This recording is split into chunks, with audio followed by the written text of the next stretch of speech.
Hi friends, reshzideasന്റെ മറ്റൊരു എപ്പിസോഡിലേക്ക് എല്ലാവർക്കും സ്വാഗതം. ഇന്ന് നമ്മൾ തയ്യാറാക്കാൻ പോകുന്ന ഒരു സ്പെഷ്യൽ ഓംലെറ്റ് ആണ്. നമ്മൾ സാധാരണ തയ്യാറാക്കുന്നതിൽ നിന്ന് വ്യത്യസ്തമായി ഓട്സും വെജിറ്റബിൾസും ഒക്കെ ആഡ് ചെയ്തിട്ടൊരു ടേസ്റ്റി ആൻഡ് ഹെൽത്തി ആയിട്ടുള്ള ഓംലെറ്റ് ആണ് നമ്മൾ തയ്യാറാക്കാൻ പോകുന്നത്. So keep watching, hope you like it.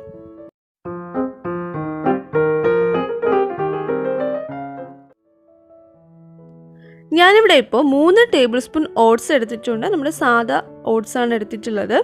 ഇതിലോട്ട് 2 ടേബിൾ സ്പൂൺ പാൽ ആഡ് ചെയ്ത് കൊടുക്കാം. ചൂടാക്കി തണുത്ത പാലാണ്, നോർമൽ ടെമ്പറേച്ചറുള്ള പാൽ. ഇനി നമുക്കിതൊന്ന് സോക്ക് ചെയ്യാൻ വേണ്ടിയിട്ട് മാറ്റി വയ്ക്കാം. ഇനി നമ്മുടെ ബാറ്റർ തയ്യാറാക്കാൻ വേണ്ടി ഞാനിവിടെ 4 മുട്ട എടുത്തിട്ടുണ്ട്. അപ്പോൾ 4 മുട്ടയും നമുക്ക് പൊട്ടിച്ചതിലോട്ട് ഒഴിക്കാം. ഇനി നമുക്ക് മുട്ട നന്നായിട്ടൊന്ന് ബീറ്റ് ചെയ്തെടുക്കാം. ഇനി നമുക്കിതിലോട്ട് 1 ടീസ്പൂൺ കുരുമുളക് പൊടി ആഡ് ചെയ്ത് കൊടുക്കാം. അതോടൊപ്പം 1/4 ടീസ്പൂൺ ഉപ്പും കൂടെ ആഡ് ചെയ്ത് കൊടുക്കാം. 1 ടീസ്പൂൺ കുരുമുളക് പൊടി ആഡ് ചെയ്യുമ്പോൾ തന്നെ നമുക്ക് അത്യാവശ്യം നല്ല എരിവ് കിട്ടുന്നതാണ്. അതിനുശേഷം നന്നായിട്ട് മുട്ടയും കുരുമുളകും ഉപ്പും കൂടെ നന്നായിട്ടൊന്ന് മിക്സ് ചെയ്തെടുക്കുക. ഇപ്പോൾ നമ്മൾ നന്നായി മിക്സ് ചെയ്തെടുത്തു. ഇനി നമുക്കിതിലോട്ട് ഉള്ളി ആഡ് ചെയ്ത് കൊടുക്കാം. സവോള ചെറുതായിട്ട് അരിഞ്ഞതാണ്. ഞാനിവിടെ ഒരു 3 ടേബിൾ സ്പൂൺ സവോള ചെറുതായിട്ട് അരിഞ്ഞതാണ് ആഡ് ചെയ്ത് കൊടുക്കുന്നത്. ഇനി നമുക്കിതിലോട്ട് നമ്മുടെ പച്ചമുളക് ചെറുതായിട്ട് അരിഞ്ഞത് ആഡ് ചെയ്ത് കൊടുക്കാം. കുറച്ച് മതി. ഞാനൊരു 1 ടേബിൾ സ്പൂൺ പച്ചമുളക് ചെറുതായിട്ട് അരിഞ്ഞത് ആഡ് ചെയ്ത് കൊടുക്കുവാണ്. അതോടൊപ്പം ക്യാരറ്റ് ഗ്രേറ്റ് ചെയ്തതും ഒരു 3 ടേബിൾ സ്പൂൺ ആഡ് ചെയ്ത് കൊടുക്കുവാണ്.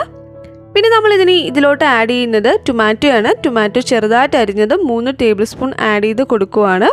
ഇതിൽ നമ്മൾ ആഡ് ചെയ്യുന്ന വെജിറ്റബിൾസ് ഒക്കെ നമ്മുടെ ഇഷ്ടം അനുസരിച്ചിട്ട് നമുക്ക് അതിൻ്റെ ക്വാണ്ടിറ്റിയും അതുപോലെ തന്നെ അതിൻ്റെ വെറൈറ്റീസൊക്കെ നമുക്ക് ചേഞ്ച് ചെയ്യാം.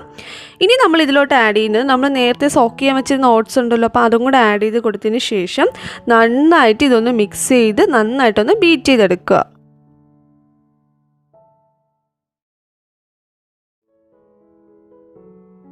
അപ്പോൾ നമ്മുടെ ബാറ്റർ ഇപ്പോൾ റെഡി ആയിട്ടുണ്ട്. ഇനി നമുക്ക് ഓംലെറ്റ് കുക്ക് ചെയ്തെടുക്കാം. ഞാനിപ്പോൾ പാനിൽ കുറച്ച് ഓയിൽ ആഡ് ചെയ്ത് കൊടുക്കുകയാണ്. അതിനുശേഷം ഇതുപോലെ നന്നായിട്ടൊന്ന് സ്പ്രെഡ് ചെയ്ത് കൊടുക്കുക. ഓയിൽ ഇപ്പോൾ ചൂടായിട്ടുണ്ട്. ഇനി നമുക്ക് ഇതിലോട്ട് നമ്മുടെ ബാറ്റർ ആഡ് ചെയ്ത് കൊടുക്കാം.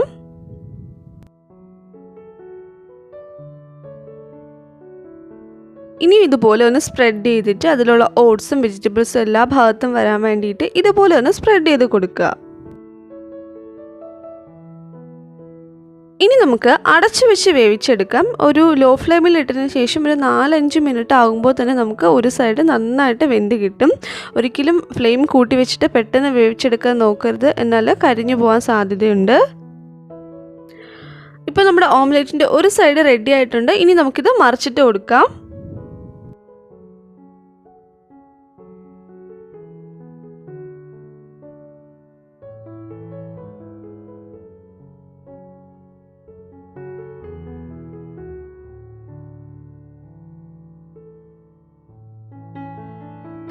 ഇനിയും നേരത്തെ പോലെ അടച്ചു വെച്ചതിന് ശേഷം ഒരു 2-3 മിനിറ്റും കൂടെ ഒന്ന് കുക്ക് ചെയ്തെടുക്കുക.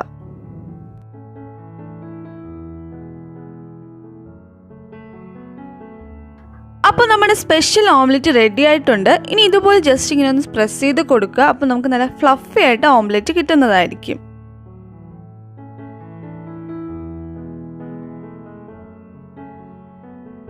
Tasty and healthy oats omelette ready ആയിട്ടുണ്ട്. വളരെ ഈസി ആയിട്ട് നമുക്ക് തയ്യാറാക്കാൻ പറ്റുന്ന ഒരു ഓംലെറ്റ് ആണ്. നിങ്ങൾ എന്തായാലും ഇത് ട്രൈ ചെയ്ത് നോക്കുക. തീർച്ചയായിട്ടും നിങ്ങൾക്ക് ഇഷ്ടപ്പെടും.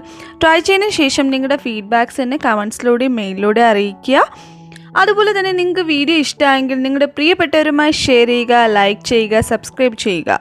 മറ്റൊരു വീഡിയോയുമായി കാണുന്നവരെ ടേക്ക് കെയർ, ബൈ.